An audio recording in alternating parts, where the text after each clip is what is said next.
The Witch from Mercury. Listen, Sunrise always does such stellar work with this series that it's frankly impossible for me to pass on the opportunity of watching one. I'm just gonna get out of the way right now that the animations are a stunning work of visual entertainment. So let's approach from the premise. No, scratch that. Let's approach from the key visual itself. Oh, you know where they were going with this. The season right before this one aired Rico Rico, which was arguably anime of the season. And listen man, this dynamic just works. But I have to talk about what are the freaking odds? You got one wholesome, cute anime girl couple, worked like a charm, and then just when people were starting to miss them, boom. Like, dude, these are both original works, no source. How could they have known? There's shit behind the scenes here, boys. We're through the looking glass here, people! But, let's talk about Gundam now, shall we? Last one I watched was IBO in 2016. Well, damn, it's been 6 years. About time. The prelude goes so hard. It establishes out the gate what Gundams are supposed to be in this universe. There's a fast understanding of the moral implications of using its technology on human pilots, how it can ruin their lives or outright kill them if they go overboard. And sure, even though we've seen it before in Gundam, I think it's the best narratively driven trade-off for a mobile suit that's practically a god on the battlefield. I'll get more into it a little later, but these people's dream is to make a Gundam that doesn't freaking maim their pilots. Obviously, the whole project is met with harsh criticism from the space government. And, you know, other mobile suit manufacturing companies. Traditional Gundam socio-politics shit. It's great. I happen to enjoy that type of conflict since it's usually between two morally gray areas, or sometimes just straight up evil capitalist corporations too. That happens too. But wouldn't you know it, the Gundam just happened to work with the baby girl who thinks it's a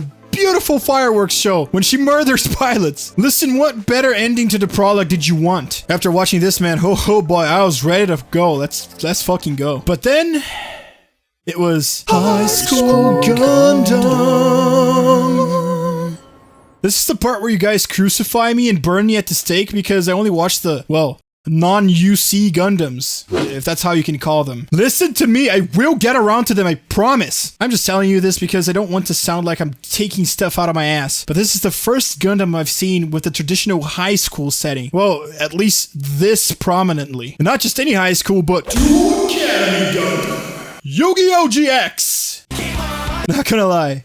Really put me off when I saw it. Try to see it my way, man. I see enough high school stuff every fucking season. I didn't need it in Gundam too. Also, the first episode was really stereotypical, at least to me. We have Soleta, which she's awesome and fun. Stutters like a jagged gun.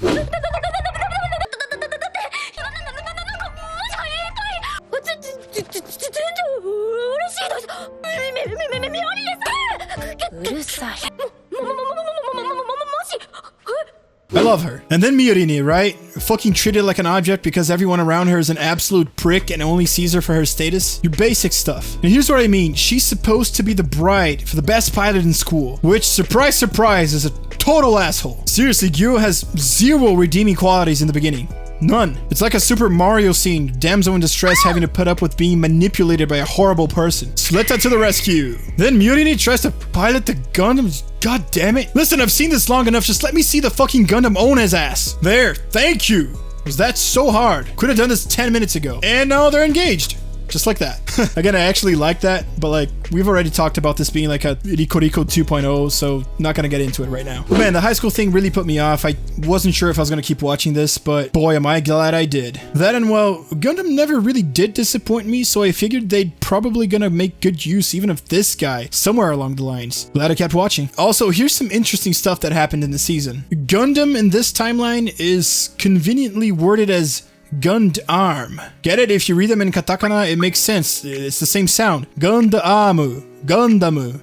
Do you get it? Gund is a technology that supposedly came from like a medical company who wanted to specialize in providing humans with biomechanical enhancements as to make their living in space easier. And that's why I liked it. I thought it was genius. Unlike in the UC where like part of humanity actually ascended to a new stage of evolution, here Gundam is the evolution, and just happens to be the building blocks for our walking weapon of mass destruction too. I think they developed Miorini well. Like in the middle of the season, you're gonna have one of the best episodes for her. To me, it takes full advantage of the character they built for Mutiny, where she single-handedly revitalizes the concept for our witch Mobo suit by creating a new company, and one full sweep makes the Aero, our flagship Gundam this time around, legal for all intents and purposes. Even though the Gundams were seen as inhumane machines and people who rode them were branded as the witches. Burn the witch! Huge focus on that. She wants to bridge the gap between Spatians and other planets by making it easier for them to live in space. To me, it's the perfect end game for the setting they established. You know, with all the prejudice and whatnot. But speaking on the Aero, this is somewhat of a different opinion, I guess, but they really use the plot device that Soletta and the Aero are supposed to be sisters. No, for real, actual sisters. I get it, you know, we as humans, we tend to humanize things that aren't human when we get attached. Like, I don't know, maybe you'll catch a random guy talking to his car sometime. But I guess the scene in the prologue where Soletta gets to know the Aero and actually considers her a sister seems to go much deeper than I thought. Also, correct me if I'm wrong, but it's the first time I've seen they implement something akin to an actual conscious AI in a mobile suit. Because, really, I started taking it seriously whenever she would talk to Aero and, well, it would respond. Not just that, but it seems like every gun bit is an individual there. I actually love this. You guys know I'm a Digimon fan, so maybe the answer they needed was to make the mobile suit itself aware so that it could know what it was doing and then actually create a bond with the pilot and, well, not kill the pilot. So then what would make me think, did Prospera know this all along? But that's just a theory. An anime theory. Also, there's this huge tension and prejudice between Spatian and Earthians I kind of mentioned earlier, which explodes into the punch scene. Here it is again, in case you missed it.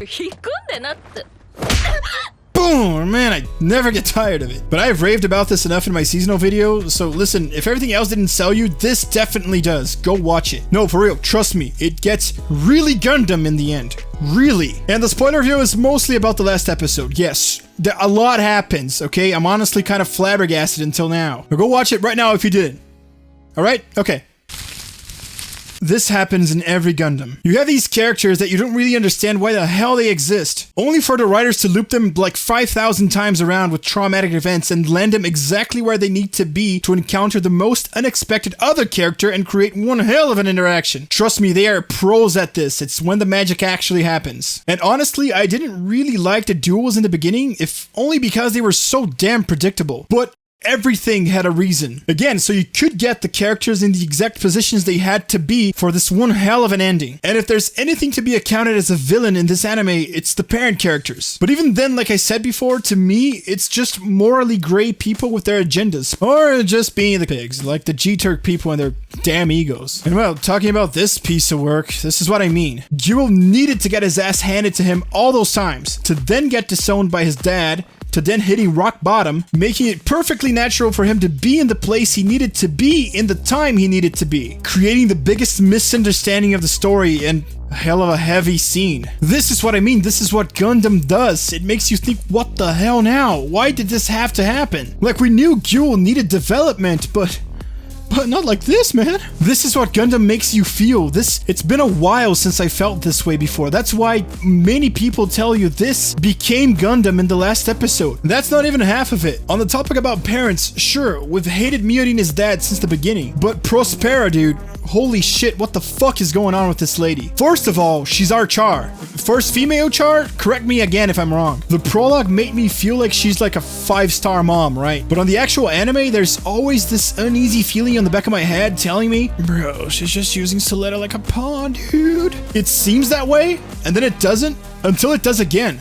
I think she's so well written. She was present in the most critical moment in Murina's character development. Literally the make or break conflict in the halfway point. Made her give up the only thing she still hadn't, her pride, in a 5-minute conversation. And sure, to us, it seemed like it was all good since it worked so well for our favorite couple, but who in the end really benefited from it? But more than anything, she was the ignition in Soletta's turning point, when she finally comes face to face with what most anime characters constantly battle with. Is it okay to kill? Of course, in self-defense this time. But out of everything they laid out in the anime, she uses with her daughter the one philosophy she taught her all her life. Using the one thing she'd tell herself every time she'd face social anxiety, depression, or actual mobile suit combat. And for what? To help her move forward? Or to make her the perfect pawn? Motherly advice or 5D chess? Or both? I don't know! Ugh, so fucking good, dude. The beginning was kind of whatever. Once they actually start with the company shit, I'm not gonna lie, it kind of seemed like I dozed off in a fever dream. But this last episode, it had everything. Now I'm losing my mind for season 2. Even Nika got in deep shit. I didn't think Dealing was gonna kick the bucket yet. They overhyped his assassination plot so much, I just didn't think it was gonna pan through. And I guess technically he still hasn't. But sure, I think it was handled well with Mutiny witnessing it. And then our girl comes to save our Princess Peach again.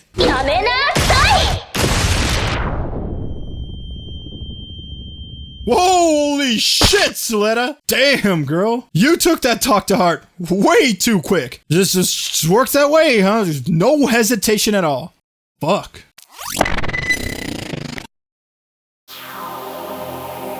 Hey guys, thank you so much for watching the whole video. Thank you so much for all the support you've given me up to today. If you liked the video, please give it a like and consider subscribing so I can keep the channel going. I've got 2 more, I guess, type of shows on the work, and I want to focus a little bit more on some gaming videos right now too for you guys. Essays like I do these ones. So please ring that bell so you know when a new video comes out, and I hope to see you again on the next one. K2 out.